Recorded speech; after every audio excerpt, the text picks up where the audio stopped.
윤석열 대통령이 당선자일 때부터 또 대선 기간에도 디지털 플랫폼 정부를 추진하겠다. 처음에는 구글 정부 이런 말을 했다가 또 표현을 바꾸고 그랬었습니다. 현재 보면 우리나라에서 행정각부 중에 정통부가 가장 앞에 서 있지 않는가 이렇게 또 보입니다. 정책 브리핑이라든지 여러 가지 그 브리핑을 하는 것을 보았을 때 정통부가 또 하나의 그 총리실처럼 이렇게 현재의 행정각부를 끌고 가고 있다. 그런 그 구조를 보이는 겁니다. 그뿐 아니라 각 영역에서 우리 대한민국은 아주 빠르게 디지털 세상으로 옮겨가고 있습니다. 여러분이 생각할 때는 그럴 겁니다. 신기술이 개발이 되고 이러면은 앞장서서 가는 게 좋지 않겠는가? 여기서 가장 먼저 지적할 것이 윤석열 정부에서 매번 AI, 인공지능을 이야기합니다. 심지어 선거 때도 AI 윤석열이라고 해가지고 AI라고 할 수 없는 그런 영상을 내보내면서 홍보도 했었습니다. 실패한 케이스지만. 그래서 계속 AI를 이야기하는데 정부가 이야기하는 그 기능을 가진 AI는 우리 한국에 없습니다. 이게 문제인 겁니다. 자율주행을 이야기하면서 미국에서, 유럽에서 자율주행 차를 보여주고 영상을 보여주고 하면서 비슷하게 가고 있는데 우리나라의 자율주행은 무대 위에서 정해놓은 판넬이 있는 곳에서 움직이는 자율주행 아닙니까? 쉽게 말하면 그렇다는 겁니다. 지금의 AI도 마찬가지입니다. 이거는 기술 문제입니다. 한국은 AI 세계 1위 국가가 아닙니다. 심지어 우리 자체에 이런 행정을 담당하는 AI가 우리나라에는 없습니다. 자, 그럴 때 생각을 해봅시다. 우리는 기술이 없는데 대통령이, 정부가 우리는 디지털로 간다. 그래서 무조건 밀어붙인다. 정보통신부에서 이거를 계속 밀어붙이고 여러 가지 지금 내용을 다 바꿔버렸습니다. 이 부분이 헌법과 법률을 어떻게 위반했는가 하는 이야기는 지금은 하지 않겠습니다. 다시 말해서 정통부 밑에 행정각부가 매달려 있다. 왜냐하면 디지털 정부니까. 자기들 나름대로 이렇게 하고 있는데 그걸 가동하는 시스템이 없다. 그래서 시스템이 어디서 오겠습니까? 기술 있는 데서 오지 않겠습니까? 예를 들면 정부의 그 디지털 플랫폼 이거를 움직이는 AI가 캐나다에서 왔다. 그러면 대한민국의 그 정부 안에 있는 그 여러 가지 비밀 이거는 캐나다가 알고 있을 것이 뻔합니다. 기술자가 아주 양심이 있어서 기술 윤리로 이거를 비밀에 붙이고 밖에 안 내보낸다. 그렇게 믿으면 되겠지만 자, 한국과 캐나다는 한국을 다 들여다보고 있다. 이렇게 말할 수 있는 겁니다. 가령 스위스가 여기 참가했다. 그 스위스가 한국에 있는 정보를 다 알고 있는 겁니다. 디지털 플랫폼 정부가 지금 내세우는 게 뭐냐면 공공 데이터, 전 국민의 데이터, 정부가 가지고 있는 이거 공유하겠다는 거 아닙니까? 아주 화통하게. 그런데 우리 기술이 없으니까 외국하고 화통하게 공유한다. 이게 한국의 위기인 겁니다. 지자체는 어떤가? 지자체는 좀 급이 떨어집니다. 지자체에 AI 없으니까 이번에 이 디지털 플랫폼 하면서 지자체권은 다른 나라,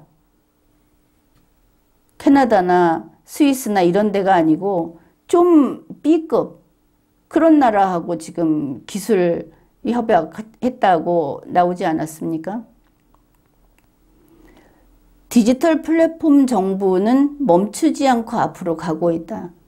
여기에 우리 국민이 누구나 알고 있는 아주 위험한 그런 사실이 있습니다. 디지털 플랫폼 정부 자체가 나쁘다는 것도 아니고 또 4차 산업혁명이라는 것이 분명히 발전입니다. 나쁘다는 거 아닙니다. 다만 전체 국민을 능력 순위로 줄을 세웠을 때 소수의 상층부에 있는 사람을 뺀 나머지들의 노동력이 무의미해진다 하는 뜻인 겁니다. 얼마 전에 AI가 창작을 하기 때문에 AI가 글을 쓰고 채점을 하기 때문에 그 일을 하는 사람들이 일자리를 뺏길 것이다. 그래서 저항도 하고 그러는데 그 저항의 목소리는 쉽게 덮였습니다. AI에 대한 신기함 그리고 잘게 나눠서 그건 내 분야가 아니니까 하는 무관심함. 그래서 기술은 인간을 깔고 밟고 지나갈 겁니다.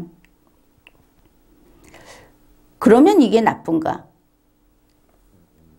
정부가 할 일은 이 극소수의 인재를 남긴 나머지 국민이 일자리를 잃게 됐을 때 이들이 그 국가 내에서 어떻게 의미 있고 필요한 그런 창조 활동을 하고 기여를 하는 그런 그 구성원들로 길을 마련하는가? 이걸 정부가 고민해야 하는 겁니다.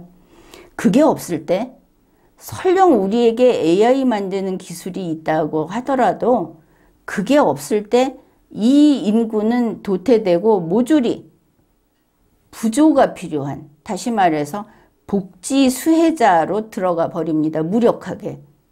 그러면 지금과 같은 상황에서 이 복지, 절대 다수의 복지 수혜자를 먹여 살릴 수 있는가? 그냥 몰락해 버리는 겁니다. 오히려 더 과거로 결핍의 시대로 내려가 버리게 되고 또 결핍의 시대로 돌아갔을 때 그 많은 대중들은 폭력적으로 변하고 생존을 위해서 공격하는 이런 대중으로 바뀌게 되는 겁니다. 핵전쟁이 아니라 기술로 인한 재앙이 닥치게 된다. 그래서 이 4차 산업혁명이라는 것이 이제 어쩔 수 없이 기술이 여기까지 왔다고 했을 때 그것을 현실에 적용하는 속도를 최대한 늦추면서 필요한 분야에는 받아들이고 그렇지 않은 곳에는 못 들어오게 막아주는 게 그게 행정의 역할입니다. 그걸 잘해야 기술의 이점도 취하고 그리고 다 같이 발전도 하고 그리고 지금의 대부분의 국민의 한 80% 이 정도가 낙오자가 되지 않고 스스로 역할을 하는 이런 국가가 되는 겁니다. 그런데 지금 윤석열 정부는 어떻게 되느냐? 기술자와 그 기술을 팔아먹을 사람들이 손을 잡고 이 정책을 밀어붙입니다. 80% 죽어도 상관이 없는 겁니다. 의사가 사람을 수술하는데 한번 머리를 갈라보고 싶다. 사람을 한번 복제해보고 싶다는 그 욕구와 비슷한 것이 이거를 지금 추동하고 있다는 겁니다. 지금 이야기하려는 것은 윤석열 정부에서 다른 분야도 하고 있습니다. 이제 우리 국민이 한국인들이 가장 피부로 느끼는 아이들 문제, 교육 문제에 바로 디지털 플랫폼이라는 것을 적용했다 하는 겁니다. 2023년 6월 8일 교육부에서 AI 디지털 교과서 추진 방안을 발표를 했습니다. AI 디지털 교과서 그러면 국정교과서라든지 또 일반 그 출판사에서 나오는 교과서 대신에 디지털 교과서를 쓰게 할 모양이다. 이렇게 생각하면 안 되는 겁니다. 앞에 AI가 붙어 있기 때문에. AI 디지털 교과서는 교과서가 아니고 교육 시스템이라고 보면 되겠습니다. 자, 교육부 이야기가 이렇습니다. 디지털 대전환 시대.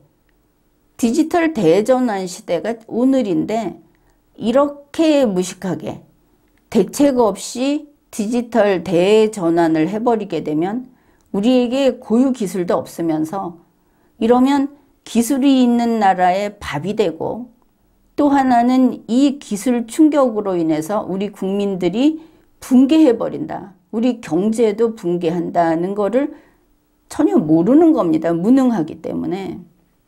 그런데 디지털 대전환 시대에는 새로운 소양이 필요하다. 그게 바로 디지털 능력이다. 그래서 지금 이 디지털 능력을 갖춰야 한다. 이렇게 말을 하면서 AI 디지털 교과서를 추진하겠다고 이제 바로 이거를 시행하겠다고 밝힌 겁니다. 그런데 여기 특징이 있습니다. 우선 사탕발림 이런 것도 좀 포함이 돼 있는데 정부에서는 우선은 이번에 이 새로운 AI 시스템, 교육 시스템을 들여오는데 이걸 계획을 짜는, 기획하는 거를 정부와 민간이 같이 한다 이랬습니다. 민간이 스스로 재무덤을 파게 끌어들인 것을 알 수 있습니다. 그거는 이제 보다 보면 알게 됩니다. 그 다음에 모든 아이들이 맞춤 교육 기회를 갖도록 설계한다. 교육이라는 것을 맞춤 교육을 하게 되면 이게 창의적일까? 아이들이 창의성을 발휘할 수 있을까? 오히려 그렇지 않습니다. 1:1 맞춤이라는 것은 그 아이를 들여다보면서 그 아이를 평가하고 분석하고 너는 이것을 해야 돼 라고 지도하는 게 맞춤 교육입니다. 아이가 어떤 기본적인 교육을 받으면서 내가 이거를 해야지 라고 하는 게 창의 교육입니다. 인간이 교육되는 것이 지금 시스템이다. 이리 가려고 하고 있다. 왜? 기술자가 정책을 다루고 있으니까. 기술부가 제일 머리에 서 있으니까. 그 다음에 교사들까지도 AI의 지도를 받는 것을 알 수 있습니다. 아이들에게 이 신기술로 측정할 수 있는 이상의 능력이, 그러니까 소위 천재다 하는 아이들이 있으면 그 아이들을 어떻게 지도하고 관찰할 것인지를 인공지능이 누구를, 교사를, 그 교사의 능력을 인공지능이 지원한다. 이렇게 돼 있습니다. 이 교육부 발표입니다. 쉽게 말해서 이 부분은 AI 선생님이 가르치게 되면 인간 교사가 왜 불필요한지, 인간 교사가 얼마나 모자른지 그걸 보여주는 겁니다. 지금 당장은 선생님이라는, 교사라는 직업이 있지만 곧 사라질 거라는 의미입니다.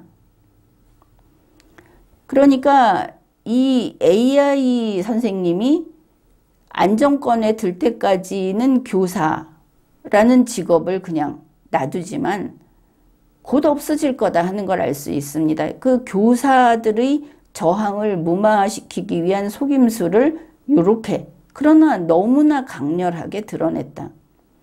앞으로 교사의 숫자는 점점 줄일 겁니다. 그리고 이 교사라는 직업은 사양 직업군이 될 거다. 사라지는 직업에 들어갈 거다. 그 다음에 정부에서 이런 AI 교육 시스템이 여기에 자리 잡도록 법으로 지원해 주겠다고 합니다.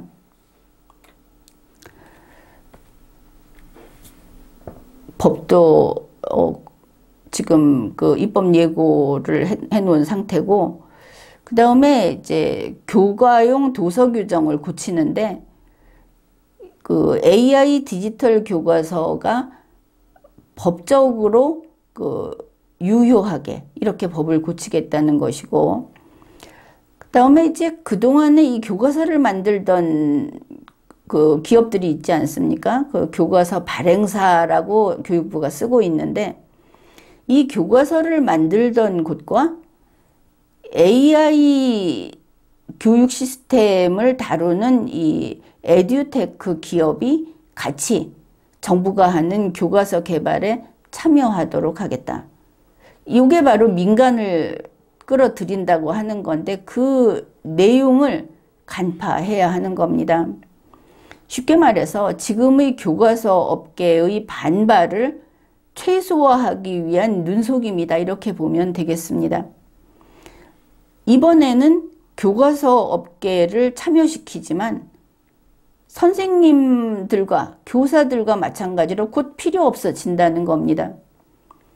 AI가 이제 교과서를 개발하고 발전시켜 나갈 텐데, AI는 스스로 학습을 하면서 발전해 나가는 그런 시스템입니다. 따라서 일단 한번 가지고 있는 그 교과서에 대한 모든 자료를 넣어주게 되면 그 다음에는 AI가 알아서 하게 됩니다. 기존 교과서 업계는 필요가 없어진다. 교사가 필요 없어지는 것과 같은 과정이다, 이렇게 보면 되겠습니다. 그래서 교과서 발행사가 요번에 처음에는 컨소시엄에 참가를 하는데, 참가해서 AI가 그 노하우를 습득하고 나면 이제 버린다. 필요 없다.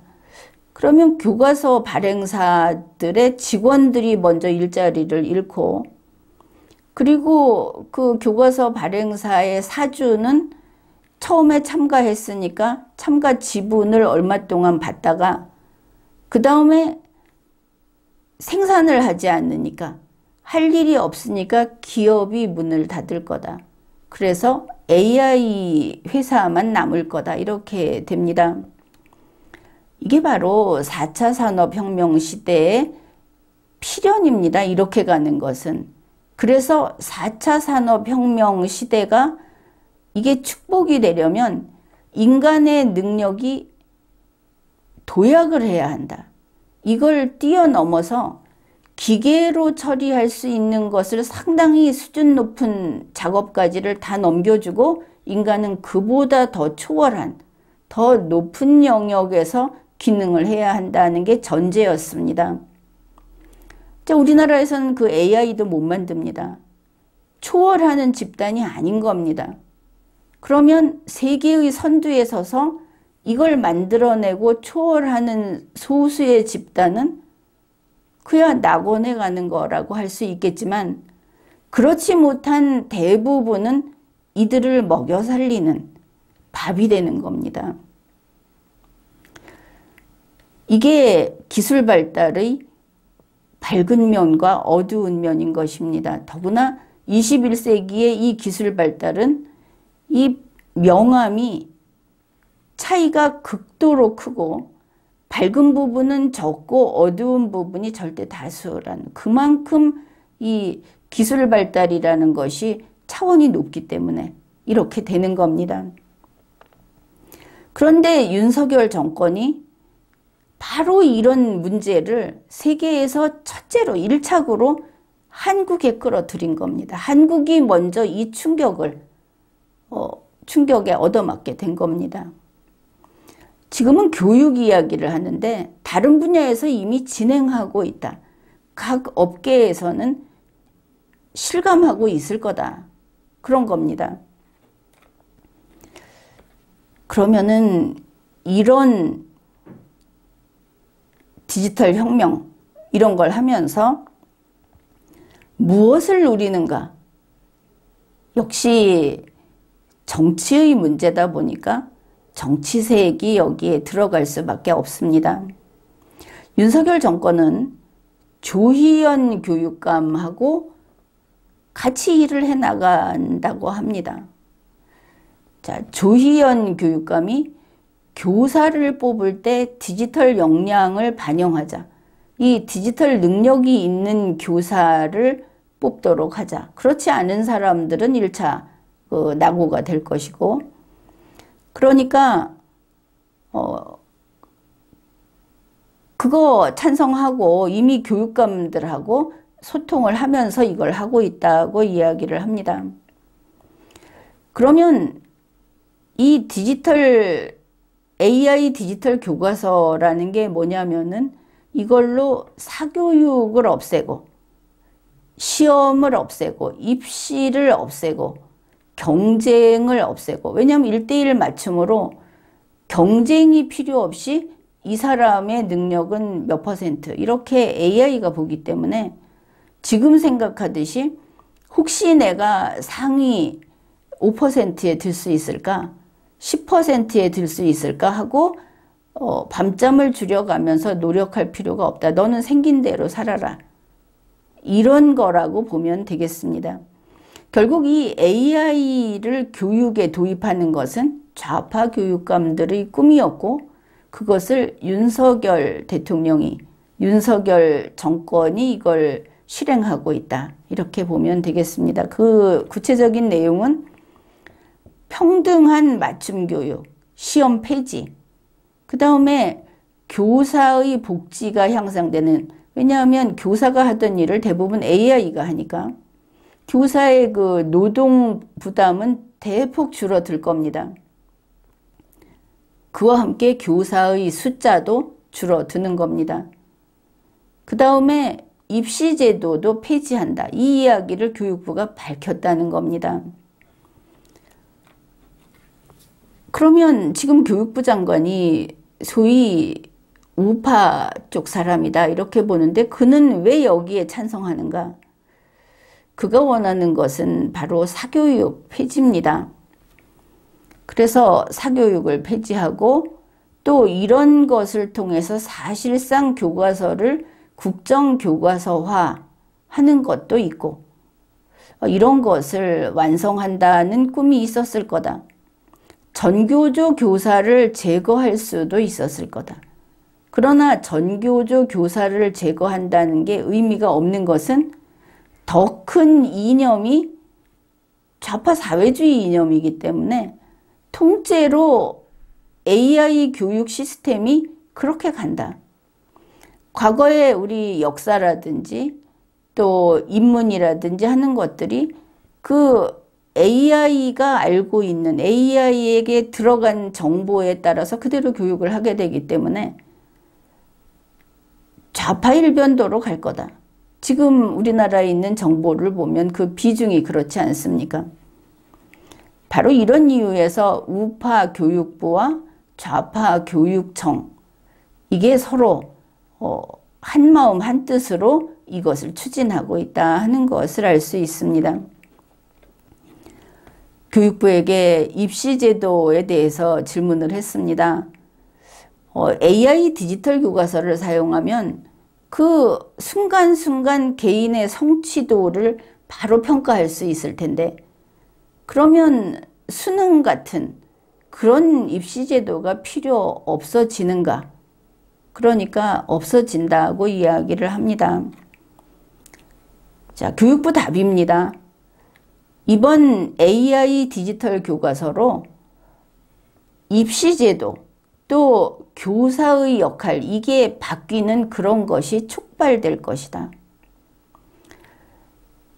이게 마치 눈덩어리가 불어나듯이 처음에 AI 디지털 교과서라는 이런 아주 조그만 걸로 시작하지만 이거는 굉장히 큰 혁명적인 변화로 동력을 얻어갈 것이고, 이 변화는 아무도 막을 수 없는 변화다.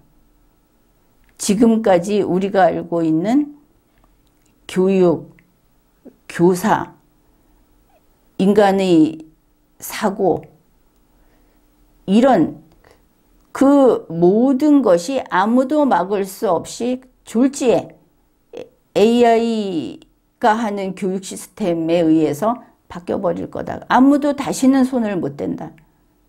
문재인 보궐 대통령이 말하듯이 물길을 이렇게 가로막아 버리면 아무도 이걸 다시 트지 못한다는 이야기를 했습니다. 교육부 말입니다. 그야말로 학습혁명이 시작되는 것이고 그런 큰 변화가 시작되면 우리가 그동안 난제 중에 난제로 생각했던 입시 문제, 사교육 문제 이거를 해소할 수 있을 것이다.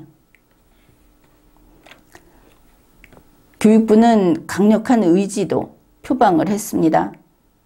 AI 디지털 교과서를 교육혁명의 촉발제로 활용하겠다는 의지를 가지고 있다. 이것을 통해서 평가에 대한 혁명적인 변화, 즉 시험제도 같은 겁니다. 시험제도 폐지, 교사 역할의 혁명적인 변화, 교사, 학습을 지도하는 교사가 없어지는 이런 것을 지속적으로 추진하겠다고 했고, 이게 우리가 풀이를 해보면 AI를 가지고 인간의 모든 문제를 해결하겠다는 그 혁명적 사고를 보여줍니다. 기술 독재.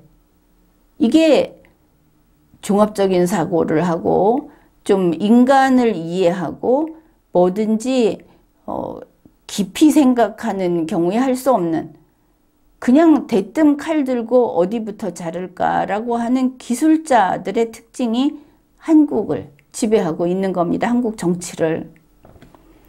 그래서 그 문제는 인간을 무시하고 있다는 그 근본적인 한계가 드러났고 이건 좌파 우파를 떠나서 4차 산업혁명의 그 충격파, 그 쓰나미를 대한민국 국민이 덮어쓰게 됐다. 아마 대한민국 국민은 정신을 차리지 못할 겁니다. 이번에 이렇게 크게 얻어맞으면. 교육만이 아니고 각 분야에서 제각각 이렇게 곳곳에서 얻어맞을 테니까. 또 이런 질문을 합니다. 2023년 2월에 일단 그 교육부 책임교육 정책관이 이야기를 했다.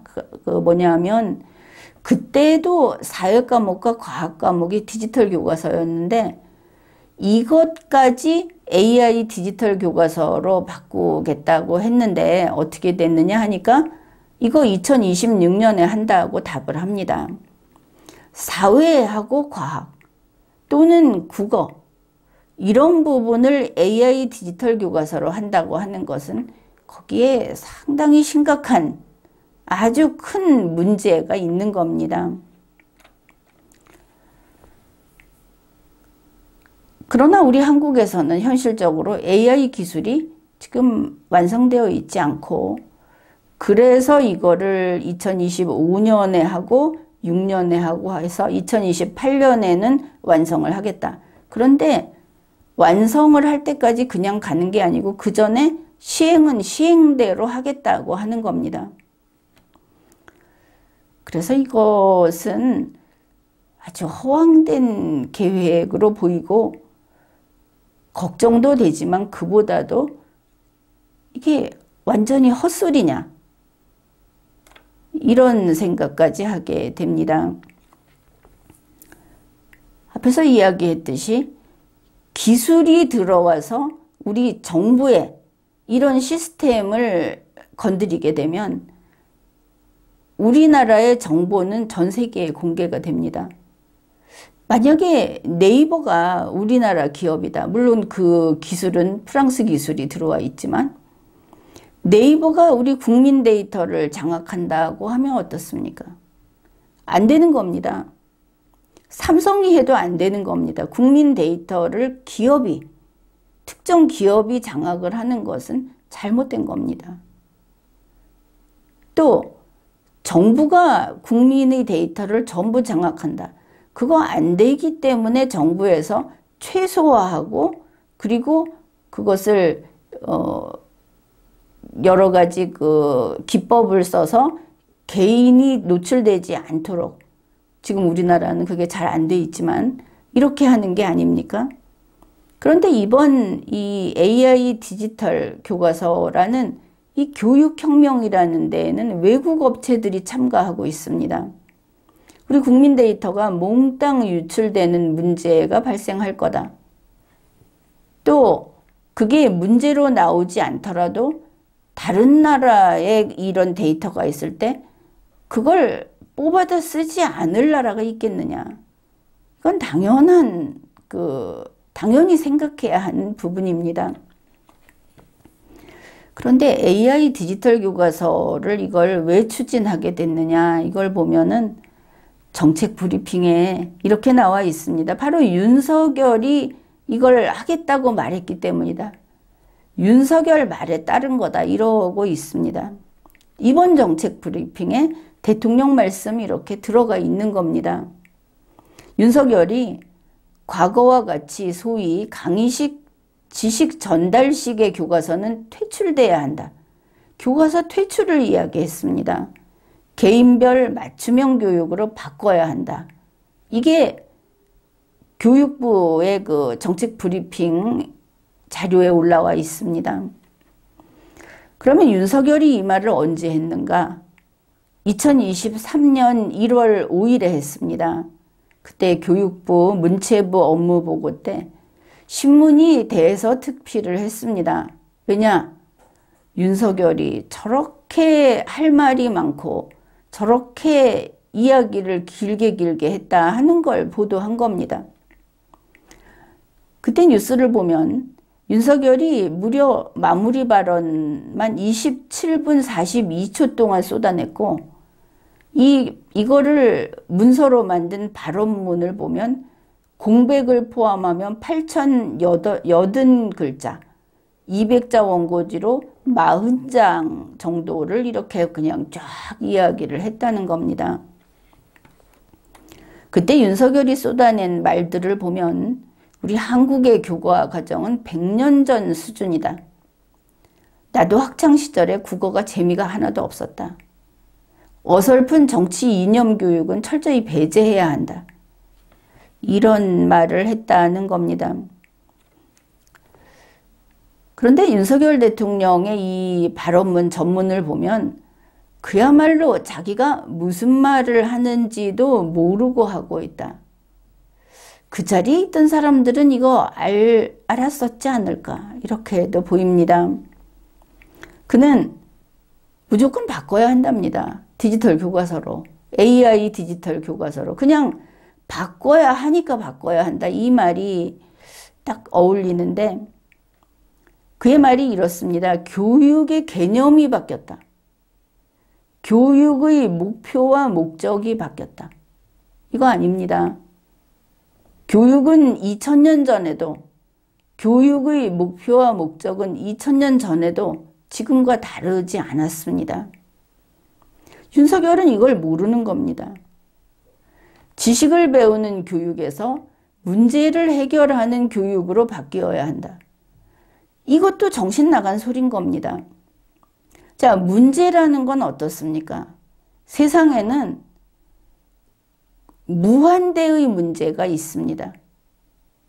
무한대의 문제가 있는데 문제를 해결하는 교육이 불가능하기 때문에 지식을 배우는 겁니다. 지식을 배워서 현명하고 창의적인 인간이 자기 앞에 떨어지는 문제를 저마다 최대한 푸는 겁니다. 무한대의 문제를 향해서. 무한대의 문제를 해결하는 교육은 없습니다. 공부 못하는 사람들이 꼭 이런 소리를 하는데 여기에서 윤석열이라는 사람이 대학을 나오고 사법고시에 합격을 하고 그리고 검찰총장이 되고 대한민국 대통령이 된 모든 과정에 의문을 갖게 됩니다. 그걸 무시하는 게 아니고 이거 대한민국 제대로 가고 있는 것인가 하는 의문이 생긴다는 뜻입니다. 수학 이야기를 합니다. 미분적분을 푸는 것보다 이런 과학현상, 이런 자연현상을 막 해석을 하고 그걸 응용할 수 있는 논리를 생각해내는 이런 수업을 해야 한다. 드라마나 영화에 나오는 이야기를 하고 있는 것 같기는 합니다. 그러나 미분적분을 푼다는 의미도 모르는 게 윤석열이다. 이렇게 이야기를 하겠습니다. 자, 역사도 좀 말 좀 안 했으면 싶다 하는 정도로 이야기를 많이 했는데 역사에 대해서도 이렇게 말을 합니다. 책으로 보내지 마라. 시청각 자료나 다큐멘터리를 태블릿으로 보고 학생들이 자기 의견을 이야기하고 토론하고 이러면 그 역사교육의 질과 수준이 많이 높아지지 않겠냐. 그런데 이런 말을 하면서 윤석열이 무슨 말을 하느냐. 교과서는 바꿔야 된다. 나는 교과서를 본 적이 없지만 애들 교과서는 본 적이 없으면 입을 다물던가. 그 다음에 지금 역사책으로 하지 말고 태블릿으로 다큐멘터리를 보게 해라 이러면서 나는 지금 교과서가 어떻게 돼 있는지 모르겠지만 그렇지만 디지털화 해야 한다. 누가 나가서 디지털화 하라고 시켜서 그 말만 읊조리고 있는 것처럼 보이지 않습니까?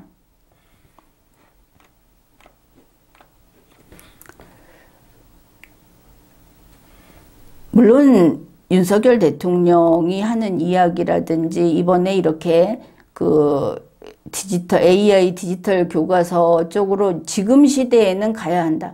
디지털 능력을 키워야 한다 하는 이 기본적인 방향은 틀린 것은 아닙니다.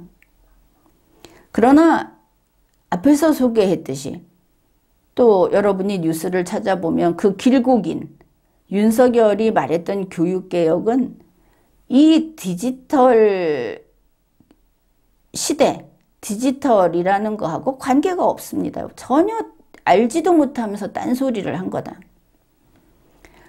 입을 열면 되는 대로 주워 섬기는 그 윤석열의 입버릇이 적나라하게 드러나 있을 뿐이다. 국민이 이 얼간이가 하는 코미디 쇼를 계속 봐야만 하는가.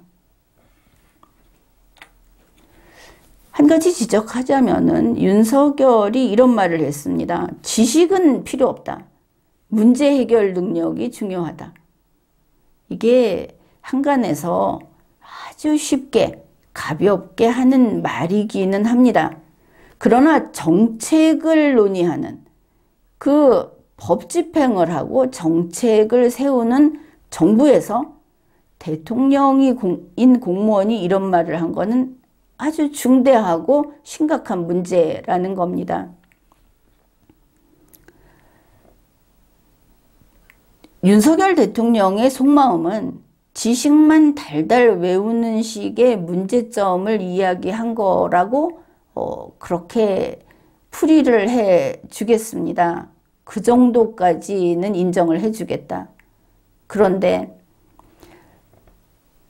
자기 입에서 나온 말이 무슨 뜻인가를 모르는 그게 큰 죄다. 윤석열이 한 이야기는 지식 자체를 부정하는 그런 뉘앙스로 밖에 말이 흘러나가 버린 겁니다. 여기에서 주의할 것이 문제 해결을 하기 위해서는 지식 교육이 반드시 필요한 겁니다.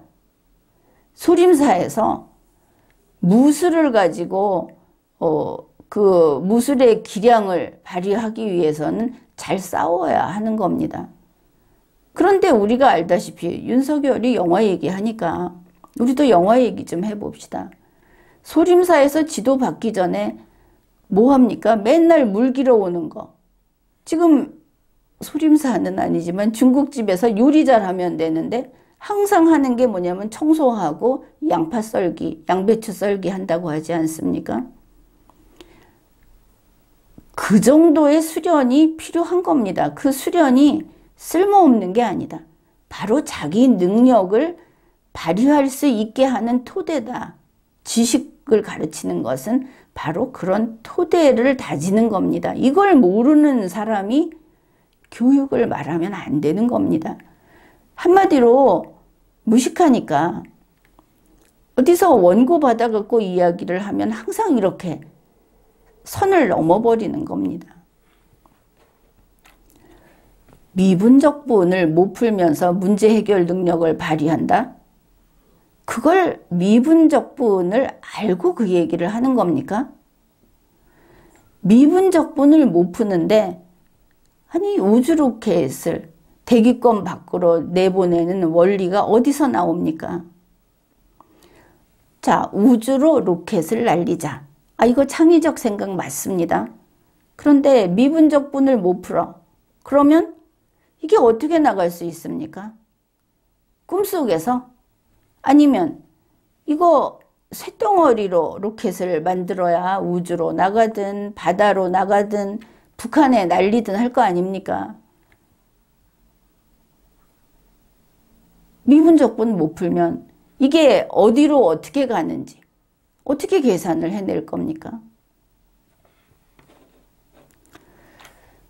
자, 윤석열 대통령이 문외한이다.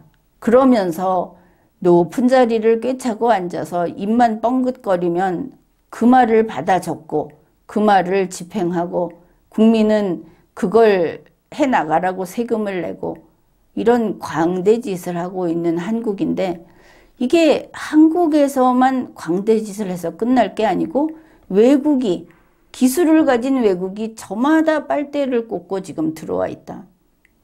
그런데 단지 단물만 뽑아 먹는 것이 아니고 우리 국민이 바로 이 기술 시대에 몰락해버리는 우리의 문명이 주저앉아 버리는 그런 재난이 그런 재앙이 앞에 다가와 있다.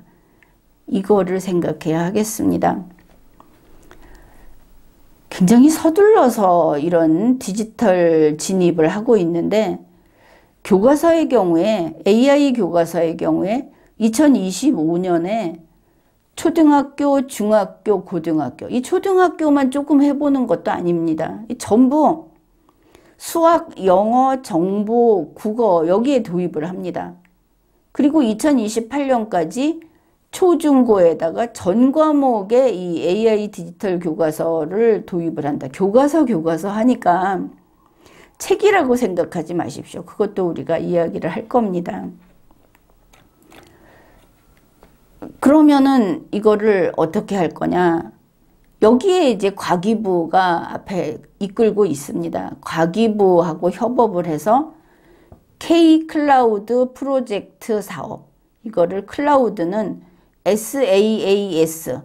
그래서 K-클라우드 프로젝트 사업이 교육 트랙 이런 겁니다. 그걸 통해서 그 발행사의 그 클라우드 기반 AI 디지털 교과서 플랫폼 구축을 지원한다. 아주 어렵게 이야기하는데 교과서 만드는 데하고 그 AI 그 회사하고 같이 이 플랫폼 구축하는 데 들어가고 그걸 과기부가 앞에서 그 매칭을 하고 조율을 하고 이렇게 한다는 이야기입니다. 여기서 구분할 것이 여러분이 이북을 알고 있을 겁니다. 그 이북 같은 디지털, 문자가 디지털화한 그런 교과서하고 AI 교과서는 전혀 다른 겁니다. 이 차이를 알면 왜 이게 재앙의 시작이라고 하는지 이해를 할 겁니다. 윤석열 대통령과 교육부가 이런 디지털 교과서와 AI 교과서를 정말 구분을 하고 있는 것인지 의심스럽고 2025년까지 진짜 AI 디지털 교과서가 나올 수 있을 것인가? 외국 기술을 쓴다 하더라도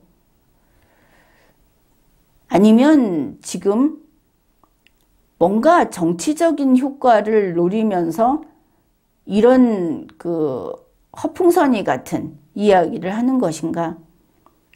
대선 때 그 자율주행 자동차 이야기를 했던 것처럼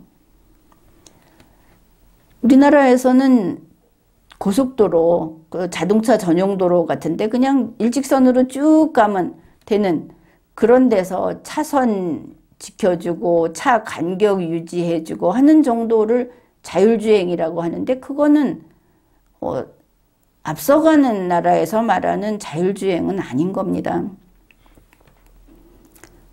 우리나라에서는 아직 그 이 기술 선두 국가들이 가지고 있는 그 정도의 완전한 자율주행 자동차는 우리나라에 없습니다. 국토부 장관 원희룡도 2025년까지 완전한 자율주행 고속도로를 이야기했는데, 이거 역시 가두리 양식장처럼 한계 속에서 조금 기술을 발전시키겠다 하는 것이지, 선도 국가들하고는 격차가 엄청난 격차가 있는 겁니다. 이런 면에서 지금 윤석열 정부가 발표하는 디지털 플랫폼 정보에 기반한 이런 각 분야의 미래 세계를 이야기하는 그런 정책, 그런 혁명, 이런 거에 대해서 다른 것도 현실성이 없고, 그리고 신뢰가 떨어지고 있는 것이 사실입니다. 그런데 이번에 민간을 참가시킨다고 하지 않았습니까? 그러면은 기존 교과서를 만들던 그런 기업들은 디지털이든 뭐든 교과서 만들어서 팔아먹고 돈 벌면 되지, 뭐 미래의 시대가 돼도 우리는 상관없어, 이럴지 모르겠는데 그게 아니다 하는 것을 알아야 하겠습니다. 우선 교육부 이야기는 그겁니다. 처음에는 교과서 발행사하고 이 에듀테크 기업, AI 기업이라고 합시다. 여기가 컨소시엄을 맺어서 공동으로 이 AI 디지털 교과서를 만드는 일에 참여를 한다. 그러면서 뒤에 이 말을 붙여놨습니다. 2029년부터 에듀테크 기업은 단독으로 이 사업을 할 그 자격을 부여한다. 바로 이 부분에서 기존 교과서 발행사 등 민간 참가 주체들은 긴장을 해야 하는 겁니다. 2029년이면 그때부터 지금까지 교과서를 발행하던 기업들은 이제 배제된다. 이거를 알아야 하는 것입니다. 우선 맛보기로 AI 디지털 교과서라는 화면을 교육부가 보여주는데, 그걸 보면 조금 이해가 될 겁니다. 교육부 설명 자료에서 이 대시보드라는 걸 소개를 했는데, 학생 메뉴, 학부모 메뉴, 교사 메뉴가 있습니다. 우리가 흔히 보던 홈페이지하고 비슷해 보입니다. 근데 그런 게 아니다. 게시판이 아니다. 이걸 알아야 합니다. 상대가 AI니까 그 게시판 같은 게 또 다른 인간 같은 또 다른 그 시스템이다. 이렇게 봐야 되는데 당장은 좀 이해가 어려울 겁니다. 학생 메뉴 그 대시보드에 보면 AI에게 물어보기, 토론 참여하기, 다문화 번역기, 선생님께 상담하기, 1:1 맞춤형 AI 학습 성취도 분석. 그러니까 여기에 선생님은 딱 한 번 등장합니다. 나머지는 다 AI하고 하는 겁니다. 학습 성취도 분석을 봅시다. AI가 해주는 겁니다. 학생에게 이렇게 말을 합니다. 2자릿수 빼기 2자릿수는 받아내림이라는 걸 이해하면 지금 너의 정답률이 55%인데 그걸 이해하면 80%까지 향상될 것이다. 그러면 이렇게 평가를 하는 겁니다. 지금 이 학생은 55% 수준인 겁니다. 시험 볼 필요 없습니다. 결과가 나왔습니다. 여기에 주목을 해야 하는 겁니다. 그 다음에 학부모 메뉴입니다. 학부모 메뉴에는 학습 목표, 학습 현황, 거기 다음에 학생의 정서 행동까지 들어가 있습니다. 학부모에게 AI가 하는 말입니다. 어제 정우진이라는 학생을 가정을 해서 이렇게 해놨는데, 우진이가 지난달보다 평균 22점이 향상됐다. 22점이면 아주 큰 폭으로 오른 거 아닙니까? 우진이의 그 읽기 보충 학습 과제는 이수율이 현재 40%라. 그러면 지금 과제를 40% 정도 지금 배우고 있는데, 읽기 효능감을 높일 수 있는 어휘 20문항을 스피드 퀴즈 미션으로 추천했다. 영어가 막 섞여 있고, 그러면서 이 아이는 AI에게 꽉 잡혀 있습니다. 지금 네가 수업하고 있는데 네가 알아듣는 거는 몇 %고, 그러니까 지금 요거를 해라. 다음 문단을 읽을 때 너는 요만큼 향상이 될 것이다. 마치 그 계량컵을 가지고 그 재료를 측정하는 것처럼 보이지 않습니까? 여기에서 의심이 있을 겁니다. 인간이 이렇게 착착 따라주지 못한다는 거. 자, 그 부분은 도대체 어떻게, 어떤 식으로 학생에게 작용을 할 것인가? 그것은 논외로 하지만 아무튼 이번 미션을 수행하면, 항상 미션입니다. 군대입니까? 미션을 수행하면 읽기 성취율이 15% 향상될 것이다. 어휘 암기에 흥미를 잃지 않도록 격려해줘라. 이게 뭐냐면 부모 보고 아이를, 학생을 이렇게 지도하라고 부모를 지도하고 있는 겁니다. 자, 학생이 AI의 지도를 받고 학부모가 AI의 지도를 받고 그 다음에 교사입니다. 교사에게 정우진 학생의 그 주도성 평가, 이렇게 이제 예를 들어서 교사는 주도성 향상을 위해서 코칭, 상담 방법, 어떤 내용을 할 것인지를 AI가 가르쳐 줍니다.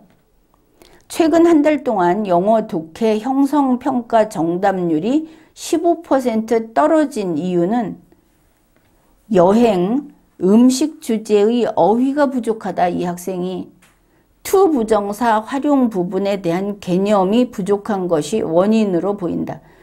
교사는 스스로 학생을 관찰하거나 평가하지 않습니다. AI가 해준 것을 받아들이는 시스템인 것을 알 수 있습니다. 그러면 AI가 학생, 학부모, 교사를 다 장악하고 있다. 그것을 알 수 있습니다. 자, 이런 식으로 간다. 그러면 지금 교사들이 반발하듯이 우리 교사는 무엇을 해야 하는가? AI 보조인가? 이렇게 말을 하는데 AI에게 보조는 필요 없으니까 교사도 필요 없다. 당연히 이런 답이 나오지 않겠습니까? 그 다음에 이 AI 기술이 우리에게 없다 하는 데 대해서 교육부 디지털교육기획관이 이런 말을 합니다. 사실상 AI 디지털 코스웨어라는 거는 우리나라에서 개발된 게 없다. 고백을 했습니다. 그렇지만 세계적으로 글로벌 제품들도 많이 있다. 다른 나라에서 들어와서 우리 국민의 데이터를 직접 보고 우리 국민을 직접 관리하고 한다는 거 아닙니까? 또 지금 현재 민간 기업들이 개발한 것들도 있다. 이것도 기술 협력으로 한 것이 맞습니다. 민간 기업이 우리나라 독자적으로 개발한 게 있으면 왜 그걸 쓰지 않습니까? 결국은 외국 기술이 들어와서 이것을 처리하게 된다는 것을 알 수 있습니다. 현재 윤석열 정부에서는 외국어를 과도하게 많이 쓰고 있습니다. 외국어, 외래어. 그런데 여기도 코스웨어 이런 게 있는데 AI 디지털 코스웨어라는 게 뭐냐면 우리가 과정이라고 하는 코스, 그 다음에 소프트웨어, 이 두 개를 합한 말인데 교육 내용, 교육 절차, 교육 방법 이거를 싹 다 포괄하는 소프트웨어다. 다시 말해서 AI가 학교 선생 노릇을 하는 겁니다. 선생 대신. 이렇게 보면 될 겁니다.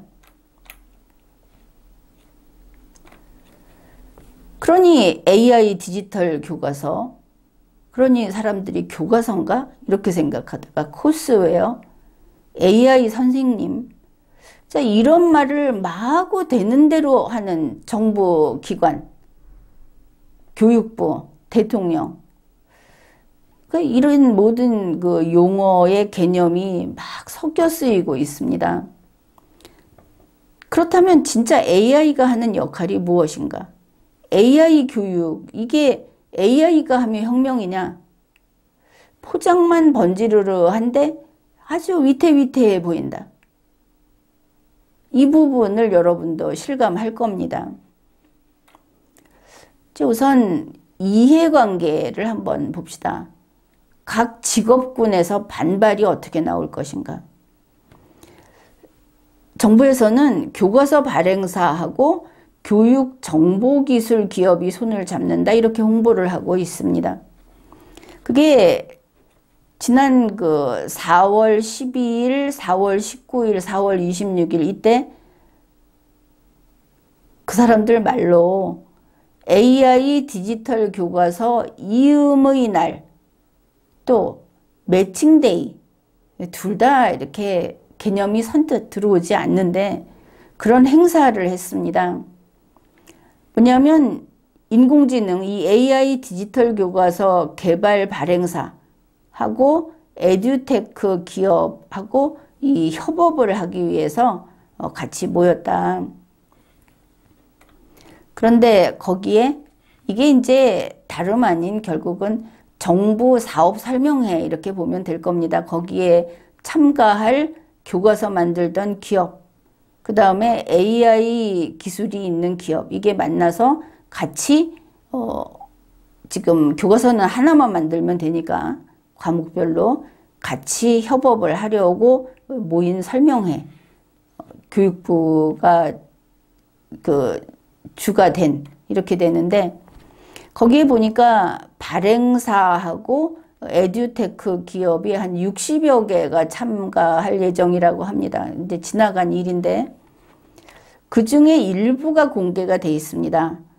이제 참가하는 이런 기업이 올 거다 하는데 교과서 만들던 데는 능률교과서, 미래엔, 시마스, YBM, 원교재사, 지학사, 천재교육 뭐 요 정도 밝혀놨고 그 다음에 에듀테크 기업에는 구글, 이거 우리나라 거 아닙니다. 네이버, 이것도 우리 기술은 아닙니다. 리드, 매크로힐, 이름만 들어도 외국 기업 아닙니까?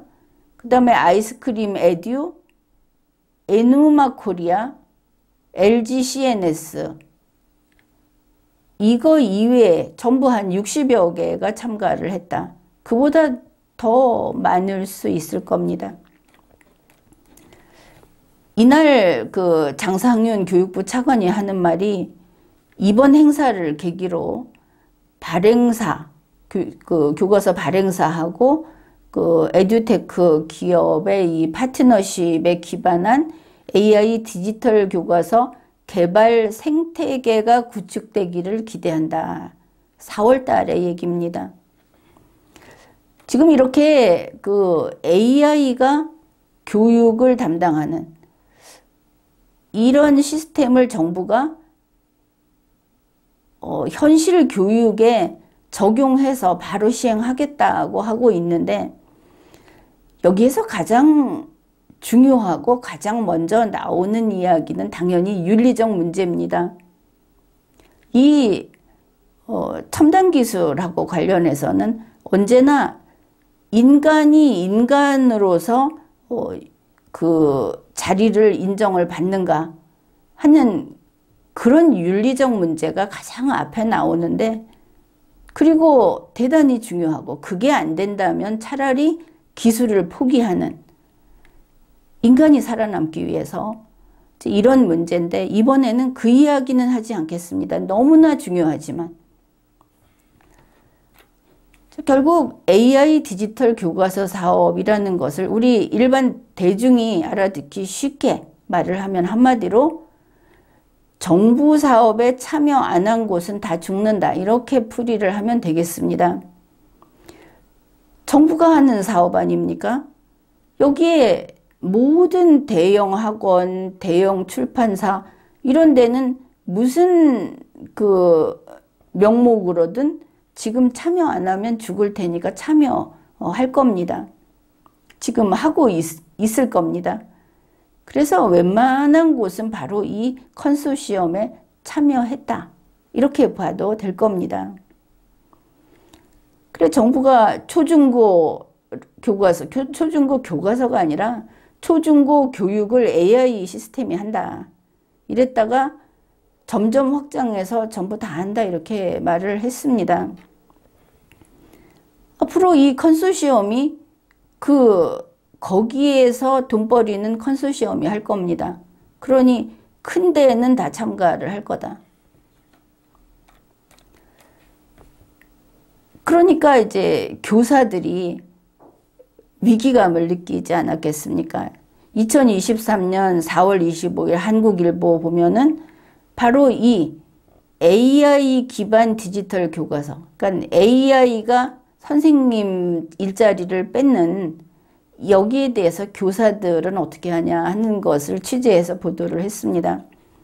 낙관적인 교사들은 우리는 뭐 수업을 안 해도 되니까 교육 업무 부담이 줄어들어서 편하게 월급 받고 그냥 교사 노릇 할 수 있다. 이런 사람들도 있고 또 다른 사람들은 그래도 학생들의 멘토라든지 코치, 사회적 정서적인 지원자의 역할을 하는 건 남아있겠지. 대다수는 잘린다는 얘기입니다. 잘리는 게 아니고 아예 그 교사의 숫자가 필요 없어진다는 겁니다. 이제 이렇게 보는 의견들이 있는데 대체로 그렇게 틀리지 않는 이야기고 나중에는 상담교사만 남을 거다. 이 정도를 알 수 있습니다. 쉽게 말해서 국영수 교사 먼저 없어지고 이렇게 생각하면 되지 않겠습니까? 그 다음에 이제 교육부에서 목표로 했던 것이기도 하고 이제 대체로 이걸 인정하는 게 사교육에 의존하고 있던 입시 컨설팅 이게 공교육으로 흡수될 거다. 이걸 긍정적인 효과다 이렇게 보는데 그러니까 사교육을 누가 하느냐 강남의 대형 학원이 하지를 않고 정부하고 하는 이번 컨소시엄에 참가한 대형 업체들이 독점한다 이런 뜻입니다. 동네 학원 시대가 끝난다. 윤석열 정권은 왜 이런 혁명을 일으켰을까? 그게 이제 바로 윤석열의 디지털 플랫폼 정부로 가는 과정 중에 하나일 것이고 사교육을 없애는 묘수 중에 하나일 것이고 그 다음에 좌파들 입장에서는 국민을 저 세포들 그저 단순하게 써먹을 수 있는 우중으로 만들면서 우수한 소수와 그렇지 않은 다수를 계급화하는 기회로 여기고 있다. 이런 것을 알 수 있습니다.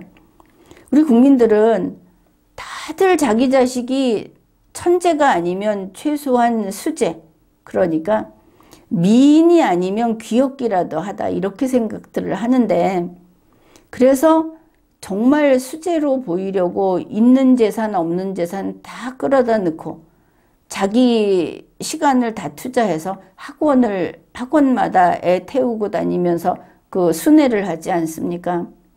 그런데 AI가 아주 간단하게 차갑게 얘는 능력이 9등급이야. 시험도 안 보고 판단을 하는 겁니다. 그러니까 너는 지금 요런 거를 100번 써. 100번 외워. 이렇게 가르치는 겁니다. 능력에 따라서. 알고 보니 모든 아이들의 99%는 수재가 아니더라. 이제 이런 현실을 인정해야 하는 때가 온 겁니다.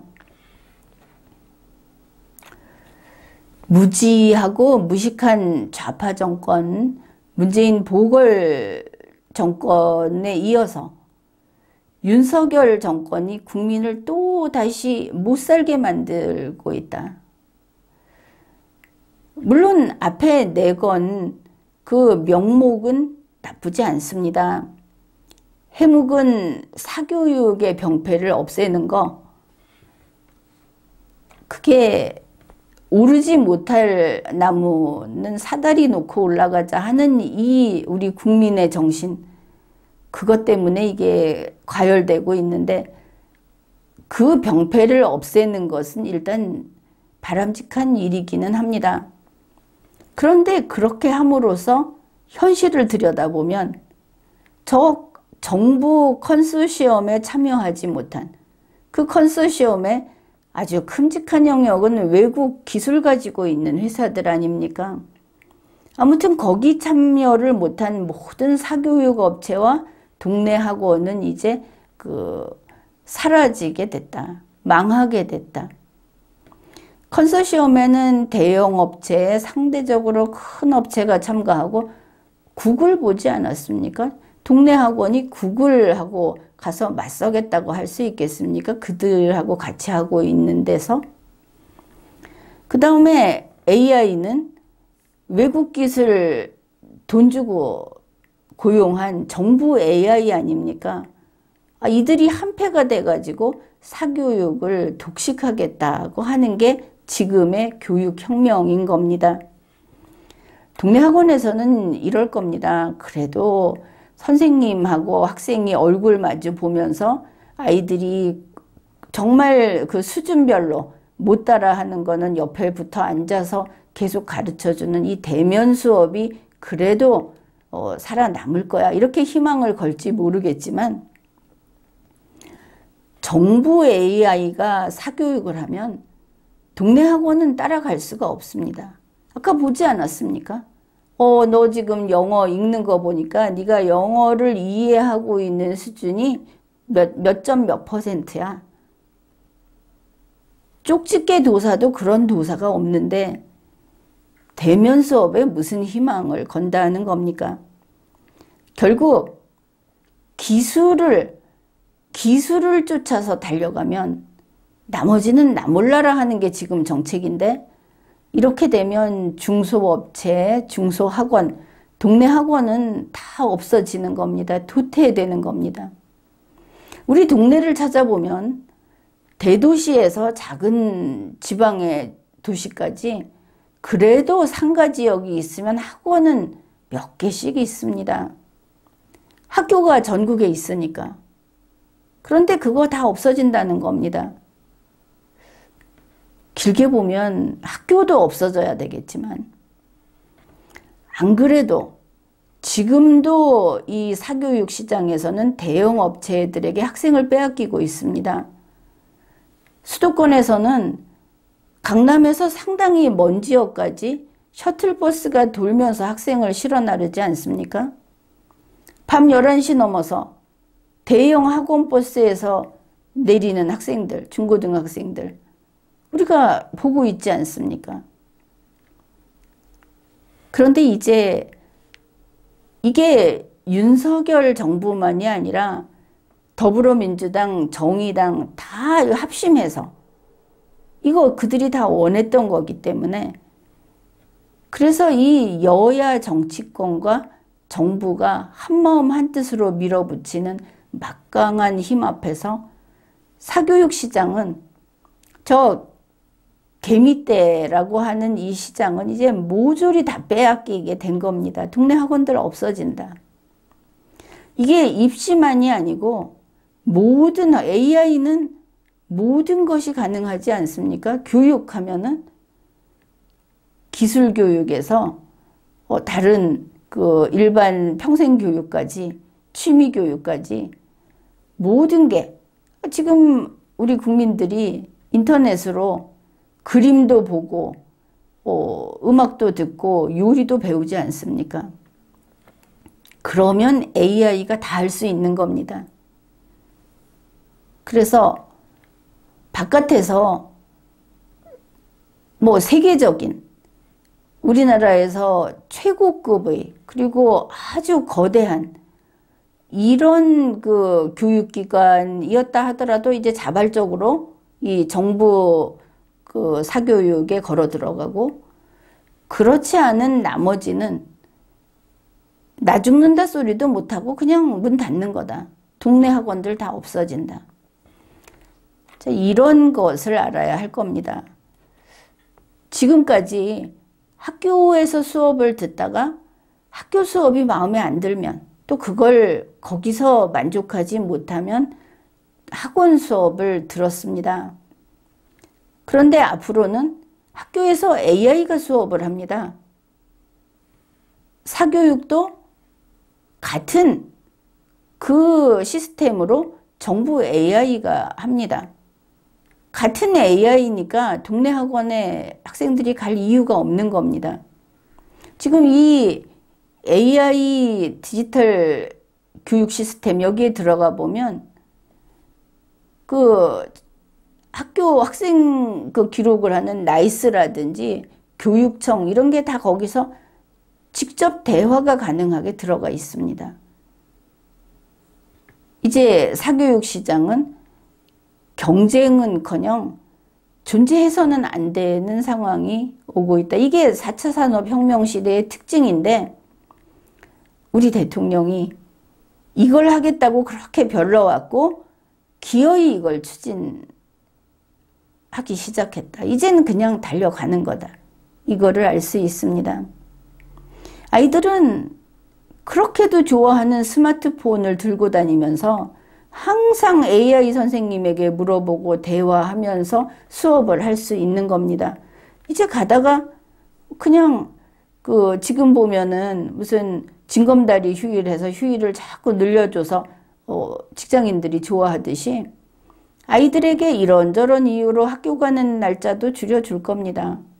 어차피 AI 선생님하고 공부하면 굳이 학교가 그렇게 중요한 것도 아니니까 아이들 좋아하고 소비자가 좋아하면 그 장사는 되는 장사 아니겠습니까?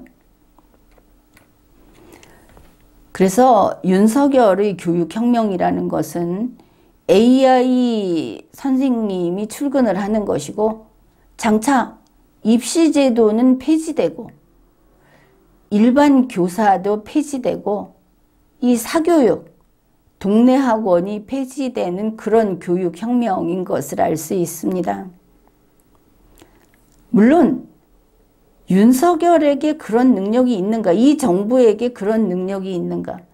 기술도 없으면서 기술 선진국에게 비싼 기술료를 지불하고 우리 국민이 전 세계의 그 시식용 메뉴처럼 전 세계에서 우리 국민의 정보를 갖다가 돌려 쓰는 거, 이거는 어떻게 할 것인가? 그거는 국민의 고민이지 윤석열의 고민이 아니라는데 우리 한국의 불행이 있는 겁니다. 어떻든 정부 발표를 보면 볼수록 이게 너무나 뒤죽박죽이고, 과기부는 단지 책상 위에 노트 위에서 자기네들이 계산해 본 거를 이야기하고, 그나마 기술도 없으면서, 정부에서는 그저 미래에는 사람이 밥을 안 먹고 잠을 안 자고 살 수 있는 것처럼 미래로 우주로 이러고 앉아있고, 그래서 이게 현실과의 괴리감이라든지 위화감이 점점 커지는 겁니다. 어쩌면 우리가 이 고도로 기술이 발달한 시대에 우리의 눈앞에 바짝 다가와 있는 기술 위험, 기술 재난, 이거를 현명하게 해결하기보다는 정치인들이, 여야 정치권에서 이거를 이용하면서 역시 그들의 목적인 선거 승리를 노리고 있는 이런 우리의 상황이 한국을 나락에 떨어뜨릴 수 있다. 이 정부의 기술도, 그들의 계획도, 실천 가능성도 믿지 못하면서 기술의 충격은 현실화될 수 있다는 바로 그 점인 겁니다. 왜냐하면 이 지구상에 우리만 살고 있는 게 아니기 때문에 선진 국가들이 엄연히 존재하고 그들에게는 기술이 실제하기 때문에 윤석열 정부를 보면 호접지몽 이런 생각을 합니다. 잠깐 졸면서 나비꿈에 젖어 있다가 그러다가 잠을 깨면 그나마 한 그릇 남아있던 좁쌀죽마저 타버리는 이런 형국이 되지 않는 것인가 그런 생각을 해봅니다. 지금까지 리걸마인드 연구소였습니다.